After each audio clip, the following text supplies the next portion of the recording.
എല്ലാവർക്കും നമസ്കാരം. നമുക്കൊരു വിദേശയാത്ര നടത്തിയാലോ? വിദേശയാത്ര വെറും യാത്രയല്ല കേട്ടോ, കുറച്ച് സ്ട്രെയിൻ ആയിട്ടുള്ള, കുറച്ച് ടെൻഷൻ അടിപ്പിക്കുന്ന ഒരു യാത്ര. യാത്രയിൽ ഒരൊറ്റയ്ക്കാണ് യാത്ര. ഒരു സഹോദരി ഒറ്റയ്ക്ക് യാത്ര പോവുകയാണ്. അതിനിടയിൽ ഭഗവാനെ വിളിച്ച് വിളിച്ച് വിളിച്ച് വിളിച്ച് വിളിച്ച് അങ്ങനെ എന്താ സംഭവിച്ചതെന്ന് കേൾക്കണ്ടേ? ഒരു ഗംഭീര അനുഭവമാണ് കേട്ടോ. എഴുതി അയച്ചു തന്നിട്ട്, ചെറിയ എഴുത്തുകളാണ്, പക്ഷേ ത്രില്ലിംഗ് ആയതുകൊണ്ട് നിങ്ങൾ കൂടെ സഞ്ചരിക്കട്ടോ. അപ്പോൾ യാത്ര തുടങ്ങല്ലേ? ശ്രീകാന്ത് സാർ നമസ്കാരം. എൻ്റെ പേര് ആശ. ത്രിമധുരത്തിലെ അനുഭവങ്ങൾ കേൾക്കുമ്പോൾ കണ്ണനോട് ചോദിക്കാറുണ്ട്, എന്നാ കണ്ണാ എൻ്റെ അനുഭവം എന്ന് പറയാൻ നീ ഭാഗ്യം തരാ എന്നത്. ഞാനിത് എഴുതുന്നത് കുവൈറ്റിൽ നിന്നാണ് കേട്ടോ. നേഴ്സായി ഇവിടെ ജോലി നോക്കുന്നു. ഇനി ഞാൻ എൻ്റെ അനുഭവം പറയട്ടെ. സാർ, ഞാൻ നേഴ്സിംഗ് പഠിച്ചതും ജോലി ചെയ്തതും എല്ലാം കേരളത്തിൽ തന്നെയാണ്. അങ്ങനെ ഇരിക്കെയാണ് കൂടെ വർക്ക് ചെയ്യുന്ന സിസ്റ്റർ വഴി കുവൈറ്റിൻ്റെ MOHലുള്ള ഇൻ്റർവ്യൂവിനെ കുറിച്ച് അറിയുന്നതും കണ്ണനോട് അനുവാദം വാങ്ങി എന്നോടുള്ള എറണാകുളത്ത് വെച്ചിട്ട് ഇൻ്റർവ്യൂ അറ്റൻഡ് ചെയ്യുന്നതും. എൻ്റെ സ്ഥലം കോട്ടയാണ് കേട്ടോ. നമ്മുടെ പൊന്നുണ്ണി കണ്ണൻ്റെ അനുഗ്രഹത്താൽ ഇൻ്റർവ്യൂ സെലക്ടായി. പേപ്പർ വർക്കും അറ്റസ്റ്റേഷനും ഒക്കെ കഴിഞ്ഞ് 2024 നവംബർ 2 എനിക്ക് ടിക്കറ്റ് വന്നു. ഇനിയാണ് കഥ. ടിക്കറ്റ് വന്നപ്പോൾ തൊട്ട് നെഞ്ചിലൊരു പെടപടപ്പ്, പേടി കൂടി കൂടി വരുന്നു. ജീവിതത്തിൽ ആദ്യമായാണ് കേരളം വിട്ട് വീട് മാറി നിൽക്കാൻ പോകുന്നത്. ജീവിതത്തിൽ ആദ്യമായാണ് വിമാനത്തിൽ കയറുന്നത്. നെടുമ്പാശ്ശേരിക്ക് മുംബൈക്കുള്ള കണക്ഷൻ ഫ്ലൈറ്റ് ആയിരുന്നു. എൻ്റെ പേടിയും സങ്കടവും കണ്ട് മനസ്സ് വേദനിച്ചിട്ടാവും ഹസ്ബൻഡ് എന്നെ മുംബൈയിൽ എയർപോർട്ടിൽ കൊണ്ടുവിട്ടുട്ടോ. നിറകണ്ണുകളോടെ കണ്ണനെ മുറുകെ പിടിച്ച് ഞാൻ നടന്നു. ചെക്കിൻ കഴിഞ്ഞു, അകത്ത് കയറി.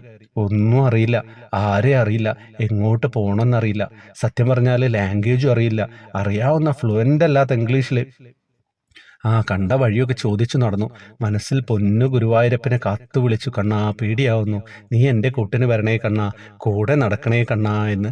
എപ്പോഴൊക്കെ നിറഞ്ഞു ചാടിയ കണ്ണീർ തുടച്ചുകൊണ്ട് കുവൈറ്റ് ആകെ ഫ്ലൈറ്റ് കൗണ്ടറിന് മുമ്പിൽ, കുവൈറ്റിലെത്തേണ്ട ഫ്ലൈറ്റ് കൗണ്ടറിന് മുമ്പിൽ ഹസ്ബൻഡ് പറഞ്ഞു തന്നത് വെച്ച് ടിക്കറ്റ് നമ്പർ 2 കൗണ്ടർ നമ്പർ 2 വെച്ച് നോക്കി.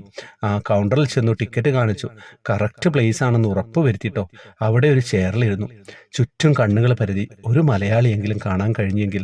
കണ്ണനെ വീണ്ടും വീണ്ടും വിളിച്ചു, നാരായണ, ആരുമില്ലാത്ത അടിയനെ നീ ഒറ്റയ്ക്കാക്കല്ലേ കണ്ണാ, എൻ്റെ കൂടെ തന്നെ ഇരിക്കണേ.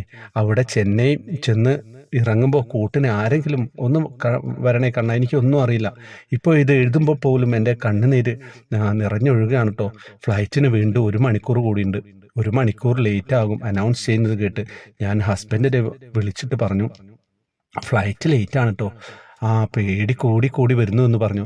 അപ്പോൾ എൻ്റെ ഹസ്ബൻഡ് പറഞ്ഞു, നീ എന്തിനാ ഇങ്ങനെ പേടിക്കുന്നത്? നിന്റെ ഗുരുവായൂരപ്പൻ നിന്റെ കൂടെ തന്നെയുണ്ട്, ധൈര്യമായിട്ട് പോയിട്ട് വാന്ന്. അങ്ങനെ കണ്ണനെ മനസ്സിരുത്തി വിറച്ച് സങ്കടപ്പെട്ട് വിളിക്കുമ്പോൾ എൻ്റെ പിറകിൽ നിന്നൊരു ശബ്ദം, മോളെ മലയാളിയാണല്ലേ, പേടിക്കണ്ട കേട്ടോ, മുഖം വല്ലാതെ പേടിച്ചതുപോലെ ഉണ്ടല്ലോ. കുവൈറ്റിൽ പേടിക്കണ്ട കേട്ടോ, കുവൈറ്റിലേക്കാണോ? ആദ്യമായിട്ടായിരിക്കില്ലേ? ഒരു നിമിഷം ഞാൻ ശബ്ദിക്കാനാവാതെ നിന്നു.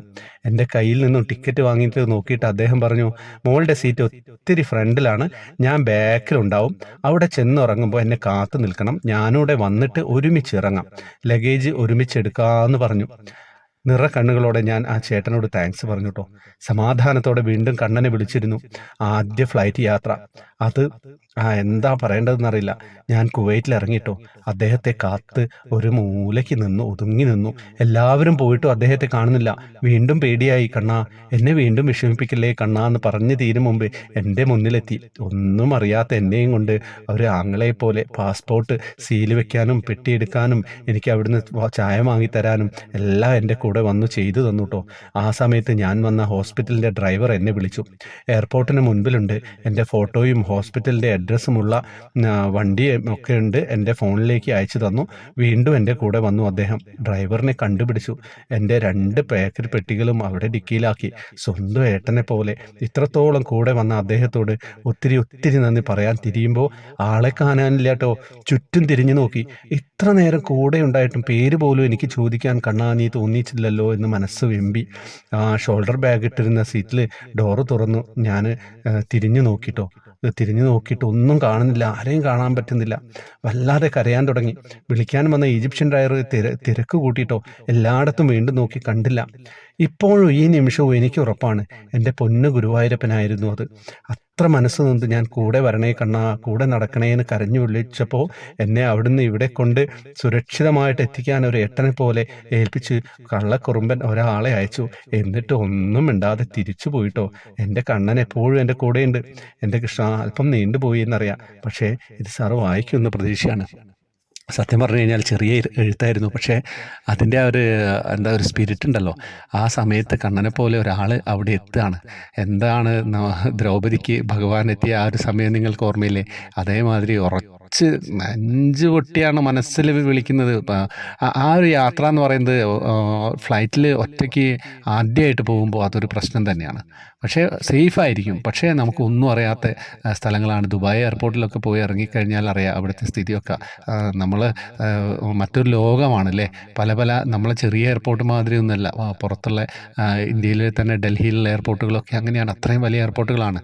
അപ്പോൾ അവിടെയൊക്കെ അങ്ങനെ ഒറ്റപ്പെട്ടു പോകുമ്പോൾ ആരെങ്കിലും ഒരു കൈസഹായമായിട്ട് ഉണ്ടാവുക, അത് ഭഗവാനായിട്ട് വന്നാൽ പിന്നെ എന്താ പറയേണ്ടത്. ഇന്നത്തെ ദിവസം ധന്യമായി. ഈ തണുപ്പിലും ഈ തിരക്കിലും നിങ്ങളോട് ഞാൻ ഈ അനുഭവങ്ങളൊക്കെ പങ്കുവയ്ക്കുകയാണ്. നിങ്ങൾ അയച്ചു തരുന്നവർ വീണ്ടും വീണ്ടും ഓർമ്മിപ്പിക്കുക. ഞാനങ്ങനെ പറഞ്ഞുകൊണ്ടിരിക്കുകയാണ്. ഒരു ദിവസം പോലും അവധിയെടുക്കാതെ പറയുകയാണ്. കഴിഞ്ഞ ദിവസം ജലദോഷം വന്നപ്പോൾ ഒരു ദിവസം പറഞ്ഞില്ല എന്നല്ലോ. എത്ര അനുഭവങ്ങളാണ് കഴിഞ്ഞ കുറേ കാലമായിട്ട് പറയുന്നത്. എനിക്ക് തന്നെ ഒരു പിടിയില്ല.